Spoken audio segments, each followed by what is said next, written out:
IPL 2026 സീസണിന് മുന്നോടിയായി നടന്ന mini ലേലത്തിൽ കേരളത്തിന്റെ യുവ സ്പിൻ ബൗളർ വിഘ്നേഷ് പുത്തൂരിനെ രാജസ്ഥാൻ റോയൽസ് സ്വന്തമാക്കി. അടിസ്ഥാന വിലയായ 30 ലക്ഷം രൂപയ്ക്കാണ് പെരിന്തൽമണ്ണ സ്വദേശിയായ വിഘ്നേഷ് പിങ്ക് പടയുടെ ഭാഗമാകുന്നത്.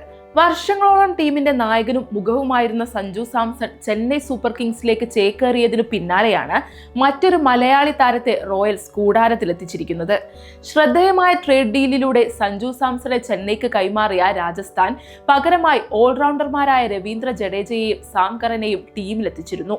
സഞ്ജുവിന്റെ വിടവാങ്ങൽ ടീമിന്റെ വലിയൊരു വിഭാഗം വരുന്ന മലയാളി ആരാധകരിൽ നിരാശയുണ്ടാക്കിയിരുന്നു. എന്നാൽ വിഘ്നേഷ് പുത്തൂരിന്റെ വരവോടെ ടീമിലെ മലയാളി സാന്നിധ്യം നിലനിർത്താനും ആരാധക പിന്തുണ ഉറപ്പാക്കാനും റോയൽസിന് സാധിക്കുമെന്നാണ് വിലയിരുത്തൽ. കഴിഞ്ഞ സീസണിൽ മുംബൈ ഇന്ത്യൻസിലൂടെ IPL അരങ്ങേറ്റം കുറിച്ച വിഘ്നേഷ് മികച്ച പ്രകടനമാണ് കാഴ്ചവെച്ചത്. ചെന്നൈ സൂപ്പർ കിങ്സിനെതിരായ മത്സരത്തിൽ 3 വിക്കറ്റുകൾ വീഴ്ത്തി താരം വരവറിയിച്ചിരുന്നു. 5 മത്സരങ്ങളിൽ നിന്ന് 6 വിക്കറ്റുകൾ നേടിയെങ്കിലും പരിക്കിനെ തുടർന്ന് സീസൺ പാതി വഴിയിൽ അവസാനിപ്പിക്കേണ്ടി വന്നു. പിന്നീട് സയ്യിദ് മുഷ്താഖ് അലി ട്രോഫിയിൽ കേരളത്തിനായി നടത്തിയ മികച്ച പ്രകടനമാണ് താരത്തെ രാജസ്ഥാൻ റോയൽസിന്റെ ശ്രദ്ധയിലെത്തിച്ചത്.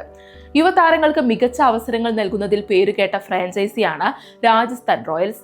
പുതിയ സീസണിൽ രവീന്ദ്ര ജഡേജ, സാം കറൻ, യശസ്വി ജയ്സ്വാൾ, റിയാൻ പരാഗ് അടങ്ങിയ പ്രമുഖ താരങ്ങൾക്കൊപ്പം ഡ്രസ്സിംഗ് റൂം പങ്കിടാൻ വിഘ്നേഷിന് അവസരം ലഭിക്കും. വിഘ്നേഷിന്റെ വരവ് ടീമിന്റെ സ്പിൻ ബൗളിംഗ് വിഭാഗത്തിന് കൂടുതൽ കരുത്തേകും.